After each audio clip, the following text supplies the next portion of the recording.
Assalamualaikum warahmatullahi wabarakatuh.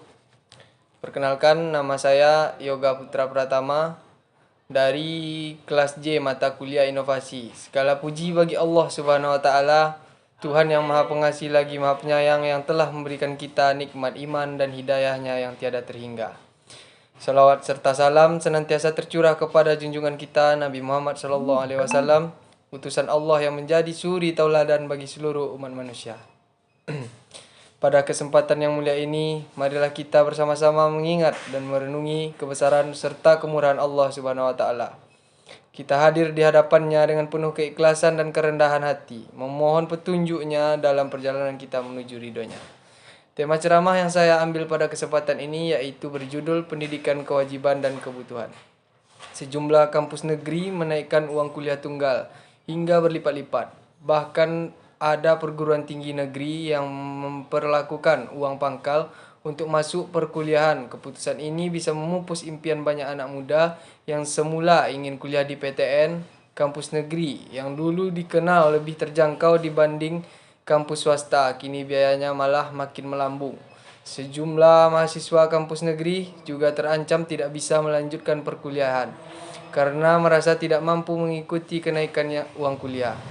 Menghadapi kritikan dari berbagai pihak, juga demo dari mahasiswa, pemerintah melalui Kemendikbudristek memberikan tanggapan bahwa pendidikan tinggi merupakan kebutuhan tersier yang tidak masuk dalam wajib belajar 12 tahun. Pendidikan wajib di Indonesia saat ini hanya 12 tahun, yakni dari SD, SMP, hingga SMA. Liberalisasi dunia pendidikan, kenaikan biaya UKT adalah salah satu dampak liberalisasi perguruan tinggi negeri di tanah air, terutama sejak tahun 2000 melalui Undang-Undang Perguruan Tinggi Negeri Badan Hukum milik negara. Dengan memperlakukan Undang-Undang PTN BHMN, negara bukan menambah tetapi justru memangkas anggaran biaya pendidikan tinggi. Lalu untuk menutupi kekurangannya, PTN dan kampus diberi otonomi seluas-luasnya untuk mencari sumber dana sendiri. Jalan pintas pun ditempuh diantaranya melalui regulasi penerimaan mahasiswa baru dengan menerapkan biaya tinggi, termasuk membuka jalur mandiri bagi calon mahasiswa yang mampu membayar mahal. Pemerintah makin melepas tangan dalam membiayai pendidikan warganya. Ini terlihat dari kecilnya anggaran pendidikan yang hanya 20% dari APBN. Dana itu masih harus didistribusikan ke banyak pos pendidikan. Salah satunya adalah Direktorat Pendidikan Tinggi Kemendikbud, jauh dari cukup untuk membiayai 85 PTN di seluruh Indonesia. Inilah kebijakan zalim yang merampas hak banyak rakyat Indonesia untuk bisa masuk perguruan tinggi negeri. Kebijakan ini juga akan mengancam kualitas sumber daya manusia rakyat dan sulit bersaing di dunia internasional. Menurut survei Angkatan Kerja Nasional 2021, hanya ada 8,31% penduduk Indonesia dengan pendidikan di level S1 hingga S3. Menurut Presiden Jokowi, di Vietnam dan Malaysia, rasio lulusan S2 dan S3 terhadap penduduk produktifnya 5 kali lipat dari Indonesia. Di tanah air, berdasarkan tingkat pendidikannya, penduduk bekerja didominasi oleh lulusan SD ke bawah. Jumlahnya mencapai 51,49 juta orang atau menyumbang 36,82% dari total penduduk bekerja di tanah air. Cita-cita menuju Indonesia emas sepertinya jadi bikin cemas. Kewajiban dan kebutuhan Islam adalah satu-satunya sistem kehidupan yang begitu kuat mendorong umatnya untuk meraih ilmu. Frasa ulul albab, yakni orang-orang yang mengerahkan akalnya untuk berpikir cemerlang sehingga tertuntun pada keimanan, diulang sampai 16 kali di dalam kitabullah. Allah Subhanahu wa taala juga memuji orang-orang berilmu melalui firman-Nya. Allah meninggikan orang-orang yang beriman dan orang-orang yang diberi ilmu beberapa derajat. Allah Maha tahu atas apa yang kalian kerjakan. Quran Surat Al-Mujadilah ayat 58. Dengan begitu, pendidikan dalam Islam bukan pilihan, apalagi kebutuhan tersier, tapi pokok bahkan fardu. Islam menetapkan dua tujuan pendidikan. Pertama, mendidik setiap muslim supaya menguasai ilmu-ilmu agama untuk dirinya, seperti ilmu akidah, fikih, ibadah.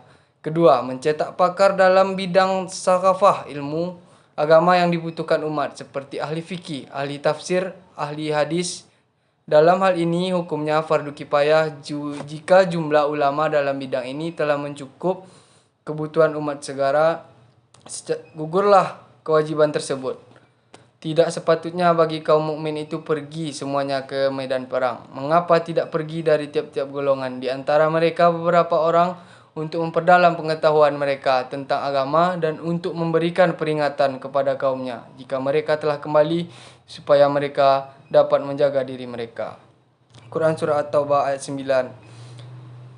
Pembiayaan pendidikan sistem kapitalisme menjadikan pajak sebagai salah satu sumber utama pembiayaan pendidikan di sejumlah negara kapitalis. Pendidikan bisa gratis hingga perguruan tinggi karena pemerintah memungut pajak yang tinggi dari rakyat.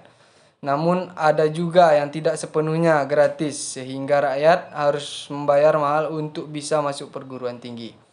Bahkan di Amerika Serikat banyak mahasiswa yang terjerat utang karena pinjaman dari bank untuk biaya kuliah. Majalah ekonomi Forbes pada tahun 2019 melaporkan ada 44 juta mahasiswa perguruan tinggi terjerat utang dengan total nilainya 1,5 triliun dolar.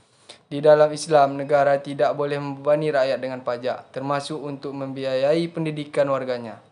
Pasalnya, Islam sudah menetapkan sumber pembiayaan pendidikan sesuai dengan hukum syariah. Sumber ini bisa berasal dari sejumlah pihak. Pertama, warga secara mandiri, artinya individu rakyat membiayai dirinya untuk bisa mendapatkan pendidikan. Harta yang dikeluarkan untuk meraih ilmu akan menjadi pahala besar. Nabi SAW bersabda, siapa saja yang menempuh jalan untuk meraih ilmu, maka Allah memudahkan bagi dirinya jalan menuju surga. Hadis riwayat Ahmad.